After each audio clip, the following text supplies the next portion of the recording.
We now call to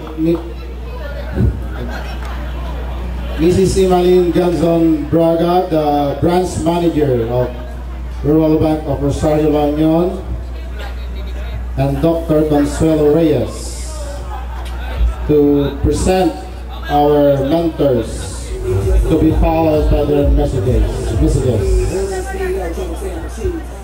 Working as a doctor, I'm constantly reminded of how our alma mater continues to grow and make us proud. You know, Connie, I have been eagerly anticipating this evening for months. And I have the great pleasure tonight of presenting to you the mentors of our batch 88.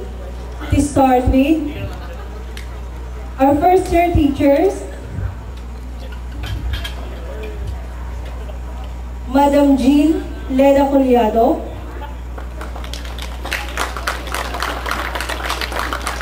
Madam Telma Rico Tacarena, 88, students and mentors, friends, ladies and gentlemen, a pleasant evening.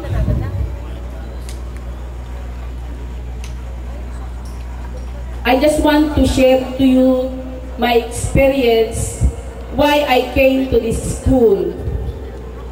Alam niyo noon may nagsabi sa akin na matanda na, because I just graduated from my Bachelor of Science in Elementary Education. Ang sabi niya, bumilang ka ng 8 simbahan na pupuntahan mo, at yung ika-8, doon ka mag-wish, sabi niya. So, from Rosales to Villasis to Ordaneta, Binalunan, may nakita akong simbahan dito. And then, nakita ko lang yung name na Holy Child Academy. So, that moment, I wrote my application letter at hindi ko pa alam kung sino yung principal noon. And luckily, I was admitted as the advisor of the freshman section 1. Ang sabi sa akin ni Mr. Leandro Cruz doon, beware, section 1 yan. May 2 magaling dyan na nagbabanggaan. Bahala ka dyan. Kasi walang gustong humawak yung section 1. So, bakit tumatawa kayo dito? Imalin. So, I did my part as their advisor. I give all the knowledges I learned from my 4-year course. Those days, magpipinta ako, hindi balit, best friend na kami ni Mr. Abay Principal, Mr. Leandro Cruz. Palagi akong nakikita ni Mr. Cruz noon. Palagi niya akong pinapagalitan. Pag maingay yung klase, tatawagin niya ako sa office. He also checked the score of my students. Pag medyo mababa, mahina kang magturo. Pag marumi yung part ng mga sectional, kasi mga section 1 yan, hindi talaga nagtatrabaho ngayon, magagalit na naman. I still remember during our yung 3rd year, 4th year activity, ano na yung tawag yun? February, Yes Promenade, oo. Nasa kalagitnaan pa lang ng program, dancing, sabi niya, tama na yan, tama na, stop na. Kayong mga teachers, kunin na yung mga walis ninyo at magwalis na kayo. Kaming mga teachers ang pagwawalis, nakatakong kami, walis kami mamin. kinagumagahan, speak and span, magtuturo ka na naman. Now, I stayed here for 2 years. Thank you, Sir Cruz. But when I went out of this institution, nakita ko sa ginagawa ni Mr. Cruz, dala-dala ko. Si Mr. Cruz, ako na, doon sa pinuntahan kong school. Dala ko yan. Pag may marumi, may nagkala na isa, ipapapulot ko. Pag maingay yung bata, iba yung style ko. Ang naging style ko na sa pagtuturo ko, Mr. Leandro Cruz. I admired him because I only taught 3 years in the public school. Because my superior, yung principal ko, hinangaan niya ako. Ang galing-galing ko daw. Kaya, after 3 or 4 years, I was designated as teacher in charge in one of the barangays of San Manuel. Until I reached this position. Yun palang ginagawa ni Mr. ang ating principal. Tama pala. Tama pala. But,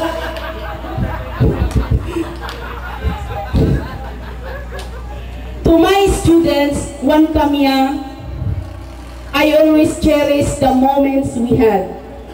Alam niyo, when I have already my family, sinasabi ko sa kanila, sa mga anak ko, alam mo, may estudyante ako ng pangalan ay Daniel Darius Joseph, matalino siya.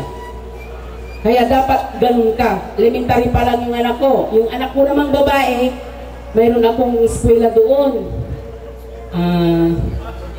Hindi naman siya ganong matalino noon. Pero naging doctor of medicine siya.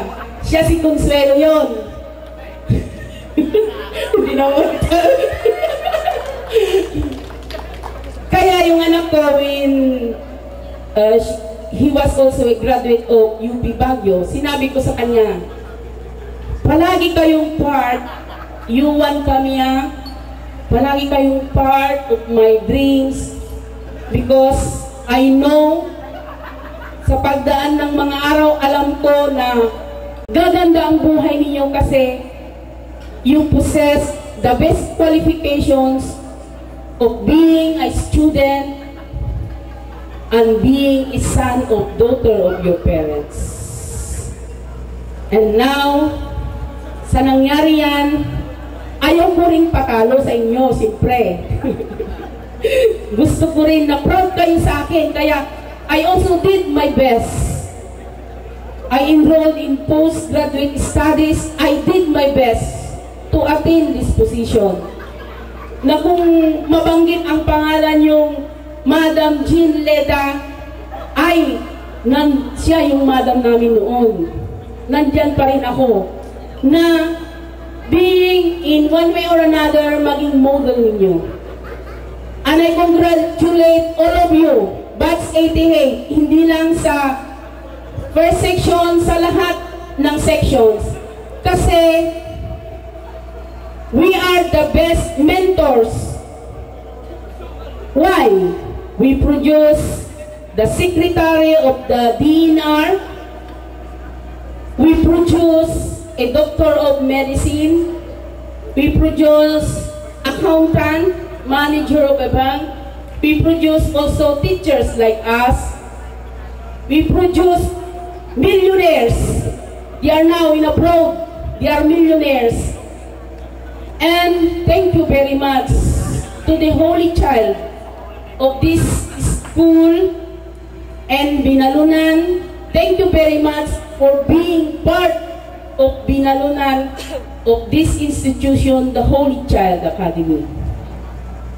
Ladies and gentlemen, my dear students, this is not the end of everything. You have now your diploma, you have your family. Marami pa kayong dapat gampanan. Kailangan ang mga anak ninyo ay mas mataas ang pinag-aralan kaysa sa inyo. Kasi, even you are the best of this batch, if you can produce best children, wala rin yan. It's a challenge to you. Kasi nakita ko kanina si Manuel, 4th year high school yung anak niya, graduating. Dapat Emmanuel, yung anak mo, mas mataas siya sa kaya. Very young. Look at Dr. Aligado, Edwin. Ang pangalim ba kayo, di pa nagkita, may apeng si kayo, kas na kayo wala, apong men. Okay?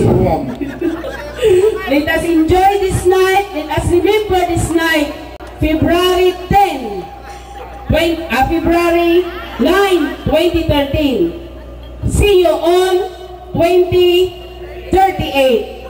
Sana buhay pa kami. Once again, good evening. Education, especially those that have impacted our individual lives. We, the Holy Child Academy,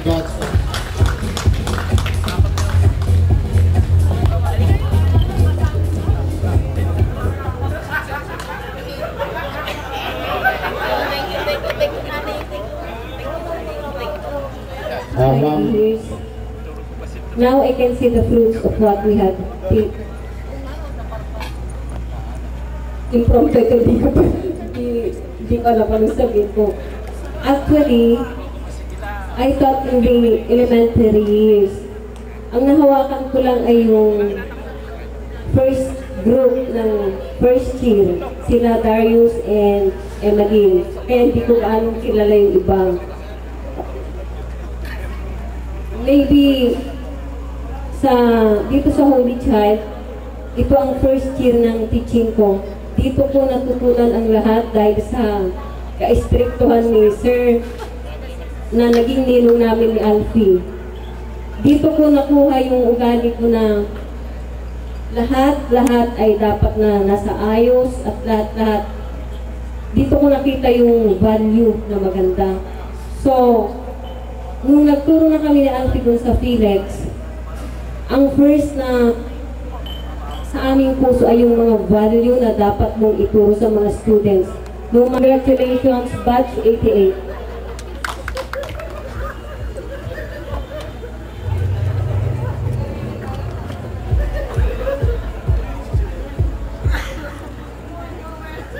Okay.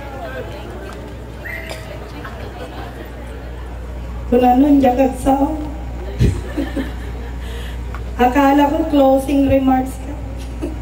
Alright, good evening to everybody, especially to our principal before but now no more, Sir Cruz. Lagot ka sa akin, sir. May ginawa ka sa akin noon.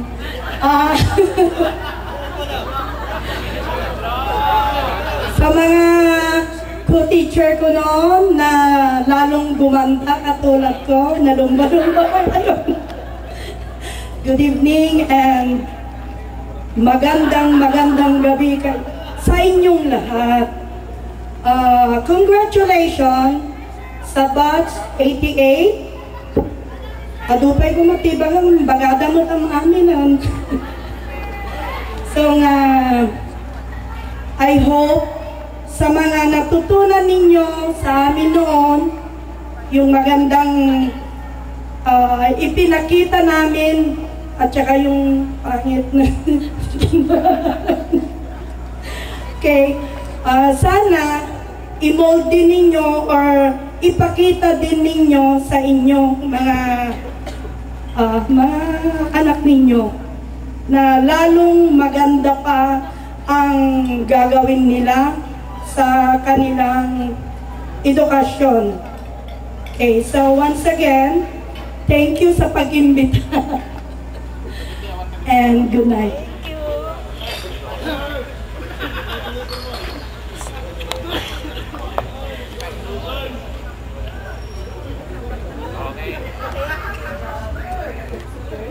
We are proud to introduce our former teachers in second year. Can we request Ma'am Evelyn Alcantara Songkuan, our Consumer Math teacher, Attorney Bernadette Edra Palting, our Pop Ed and History teacher, Mr. Edwin Cruz, Mr. Alfonso Crisostomo, and Mr. Alfredo Mineo. Pasensya ka, Pastor ako. Good evening to everyone, to Batch 88, and of course, our commenters. Good evening. Thank you very much for being a part of this reunion. Ang hindi ko makakalimutan noon, when I was still at this school, early in the morning, first period, sino ba sa inyo may commentors ang nasipa ng basurahan na punong-puno? Si Dr. Makayan. Parehas tayo, Dr. Makayan. Early in the morning, nasipa ang basurahan ko dahil nakalimutan ko tinapon ang karga. Ang hindi ko pa makalimutan dito, tama sabi Dr.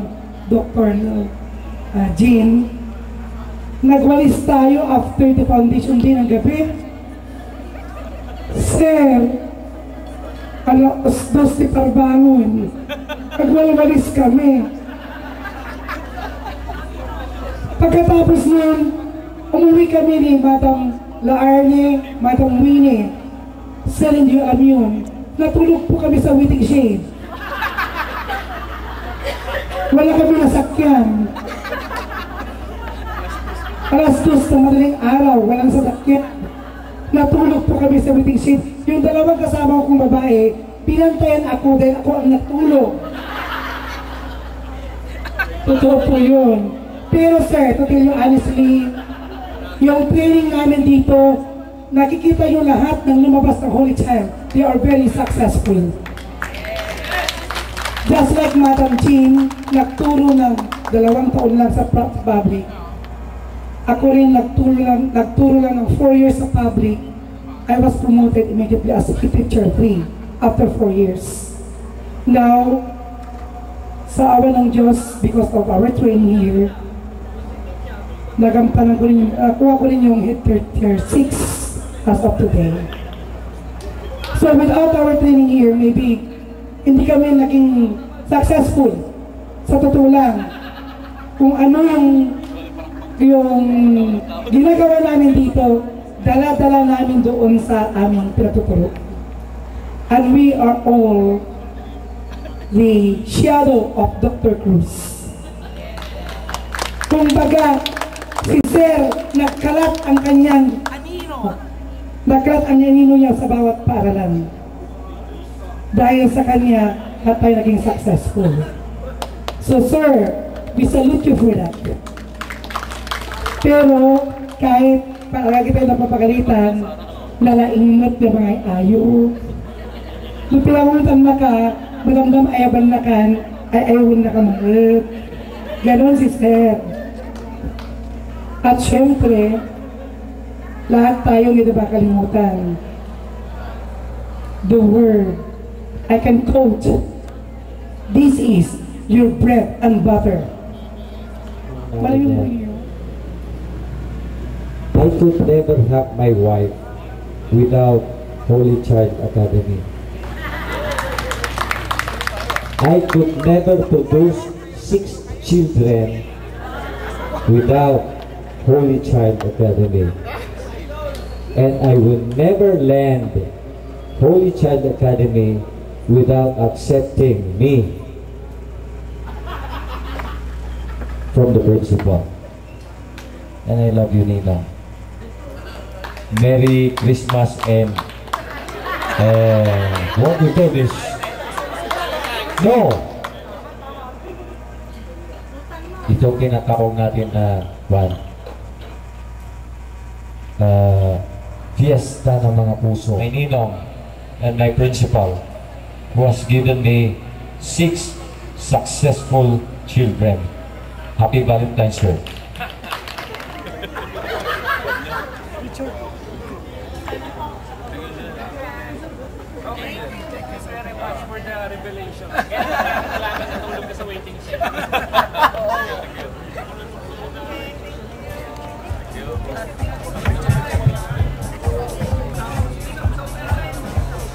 Closer, please. Okay. Pwede mo gusto mo nag-gamay style? Okay, okay. Okay. Pwede na, pwede na.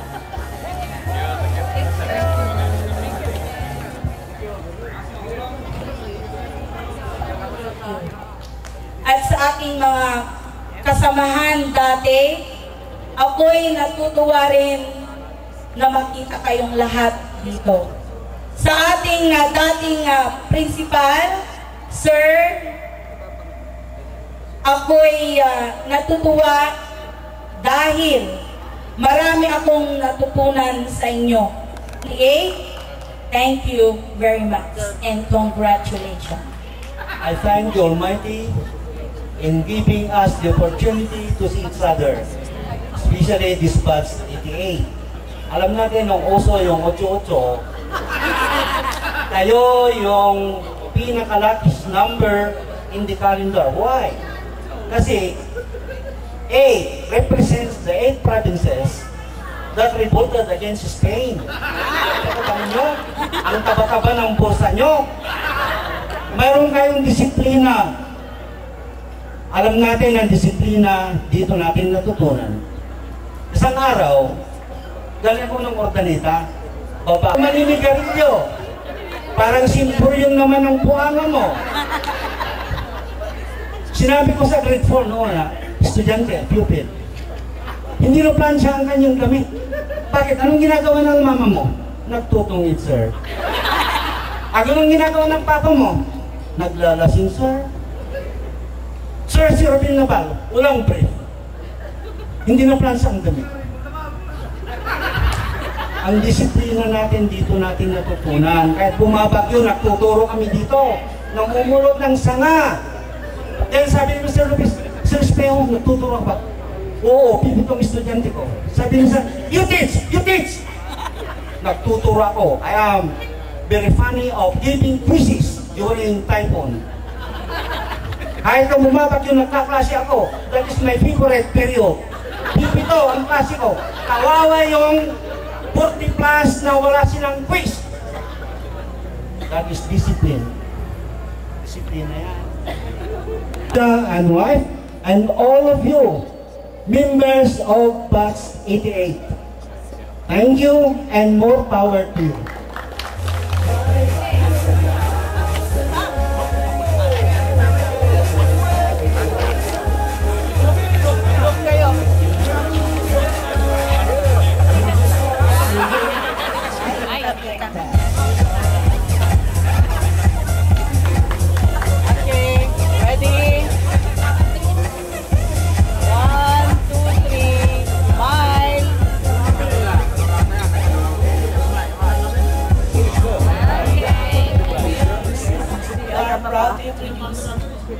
For our former teachers in 4th year.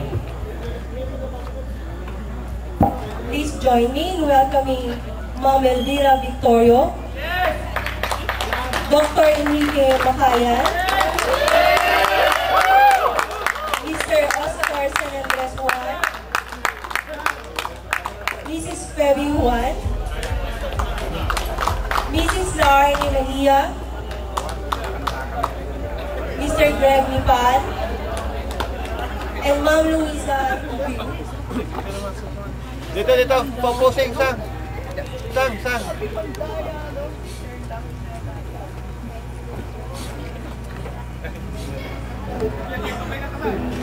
Pose.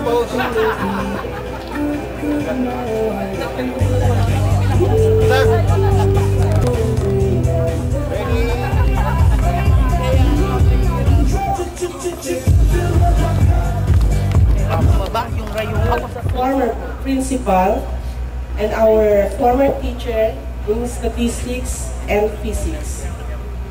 His most notable quality is that he advocates excellence for every student. Success is the only option. His belief is contagious, and his students diligently work to accomplish those they set in his classroom. Without further ado, please join me in welcoming Dr. Leandro C. Cruz.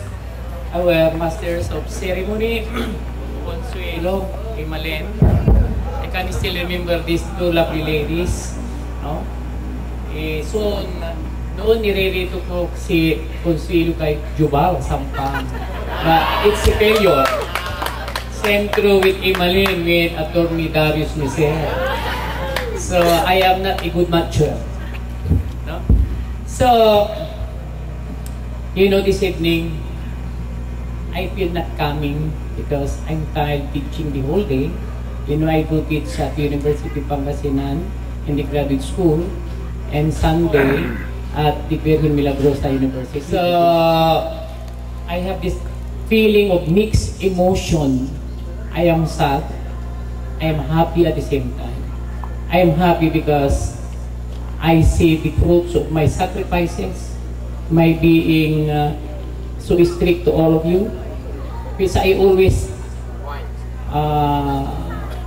say, principal ako ng Holy Child.